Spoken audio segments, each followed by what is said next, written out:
BJP వాళ్ళు. ఇక వాళ్ళు ఏమైనా మీటింగులు పెట్టుడు జై శ్రీరామనుడు, మీటింగులు పెట్టుడు జై శ్రీరామనుడు.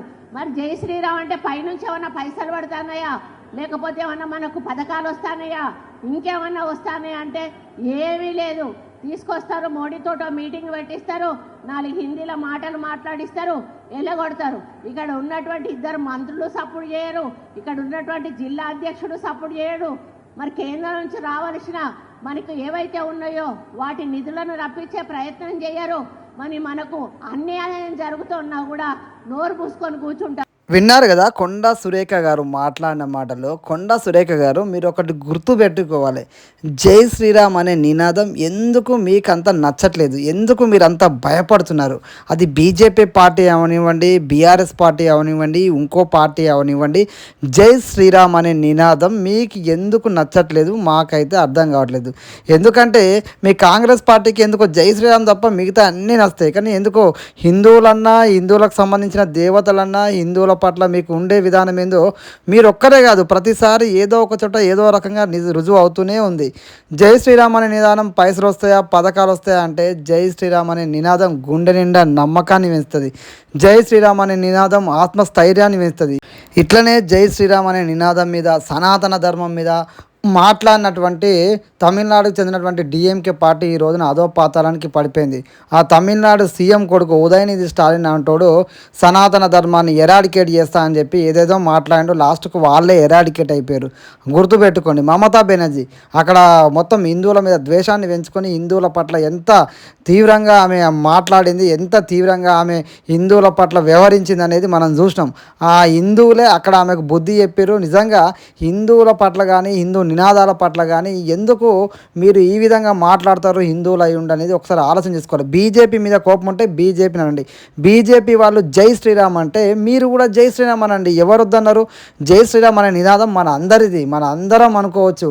ఎందుకంటే రాముడు మన దైవం, రాముడు మన కలియుగ దైవం, రాముడు అంటేనే మనకు బలం, రాముడు అంటే హిందువులకు ఒక ఆరాధ్య దైవం. అలాంటి రాముడిని నుండి మనం నేర్చుకోవాలి. రామ నినాదాన్ని మనం గట్టిగా అనాలి, ఇంకో 10 మందికి చెప్పాలి. కానీ జై శ్రీరామ్ అనగానే మీరెందుకు గజగజ వణికిపోతారు? జై శ్రీరామ్ అనే నినాదం ఎందుకు మీకు తప్పుగా అనిపిస్తుంది? మాకైతే అర్థమైతే లేదు. నిజంగా చెప్తున్నా, మీరు జై శ్రీరామ్ అనే నినాదం ఏదైతే ఉందో దాని మీద ఇలాంటి కామెంట్ చేయడం అనేది చాలా చాలా రాంగ్.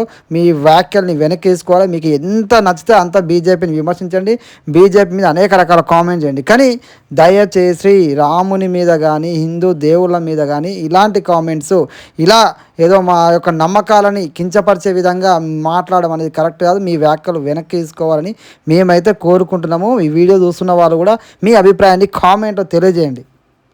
ఇవాళ కాంగ్రెస్ పార్టీ ఈ దేశంలో ఎక్కడ లేకుండా భూస్థాపితమవుతుంది.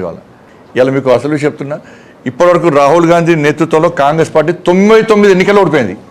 ఇంకొక ఎన్నికలు ఓడిపోతే సంచరి. దేశంలో మీరు లెక్క చేయండి, అలా దేశంలో రాహుల్ గాంధీ నేతృత్వంలో కాంగ్రెస్ పార్టీ 99 ఎన్నికల్లో ఓడిపోయింది. ఇంకొక ఎన్నికలు ఓడిపోతే 100 ఎన్నికలు రాహుల్ గాంధీ నేతృత్వంలో కాంగ్రెస్ పార్టీ ఓడిపోయినట్టు. అవి చిన్న ఎలక్షన్లా, పెద్ద ఎలక్షన్లా 99 ఎన్నికలు ఓడిపోయింది. గేమ్ చేంజర్ అని ఫ్లెక్స్లు అనుకుంటారు, అంటే గెలితే సంకలేదు నాకు వేసుకుంటారు అన్నట్టు. ఫస్ట్ తెలంగాణ గురించి ఆలోచించు. నువ్వు గేమ్ చేంజర్ అయితే కరీంనగర్లో గేమ్ ఆడినావు, కార్పొరేషన్ ఏమైంది నీ గేమ్? 2 ఎమ్మెల్సీ ఎన్నికల్లో గేమ్ ఆడినావు, ఏమైంది నీ గేమ్? ఏదో సినిమాలో ఐటమ్ సాంగ్ ఉంటుంది, సినిమాలో సక్సెస్ అయితే ఐటమ్ సాంగ్తో సక్సెస్ అయిందని చెప్పి వాళ్ళు వచ్చి నా సాంగ్ ద్వారా సక్సెస్ అయింది, నా సాంగ్ ఐటమ్ సాంగ్లో కూడా రేవంత్ రెడ్డి పరిస్థితి. వాళ్ళు ఇంకా కేరళలో పెట్టింది 2 బహిరంగ సభలు. ఈ 2 బహిరంగ సభతో గెలిచిందారు కేరళలో. స్టార్ క్యాంపెయినర్గా రేవంత్ రెడ్డి కాబట్టి గెలిచిందని చెప్పి టీవీలు ఇస్తున్నారు, బ్రేకింగ్ ఇస్తున్నారు టీవీలలో. ఇవన్న స్టార్ క్యాంపెయినర్ లిస్ట్ నాకు ఉన్నది. ఇలా పేరు చదువుతా. ఈయన పేరు 9వ పేరు, ఈయన పేరు రేవంత్ రెడ్డి పేరు 9వ పేరు. ఈ పైన ఉన్న 9 మంది స్టార్ క్యాంపెయినర్లు మల్లికార్జున ఖర్గే, సోనియా గాంధీ, రాహుల్ గాంధీ, ఏకే ఆంటోనీ, కేసీ వేణుగోపాల్, ప్రియాంక గాంధీ, దీపాదాస్ మున్షి, సిద్ధరామయ్య, ఒక తర్వాత రేవంత్ రెడ్డి. అంటే పైన 9 మంది వేస్ట్ చేయాలి. ఇక వేస్ట్ వాళ్ళకి ఇవ్వాలతో ఏం కాలే. ఒక రేవంత్ రెడ్డి 2 బహిరంగ సభలు పెట్టిండు, గెలిచింది అడిగా, గేమ్ చేంజర్ అడిగా. మరి నీ గేమ్ బయట రాష్ట్రం ఎందుకు పనిచేయాలి అని అంటున్నా. నువ్వు ఒక్క రాష్ట్రానికి పోయి ఒక్క రాష్ట్రాన్ని నువ్వు గెలిపించి 10 బహిరంగ సభలు గెలిపిస్తే నువ్వు 2 బహిరంగ సభలు తెలంగాణ నుంచి మూటలు తీసుకుపోయి ఆడపోయి అప్పచెప్పినావు. మీ మిగతా మంత్రులు ఎందుకు వెళ్ళరా? మిగతా మంత్రులు కూడా డైరెక్ట్ పోతే ఈ రేవంత్ రెడ్డి సగం ఇస్తాడు, సగం ఏడు వచ్చని ఎవరి మంత్రులు వాళ్ళు పోయి సొంతంగా పోయి డబ్బులు తెచ్చినాడు, మూటలు తెచ్చారు.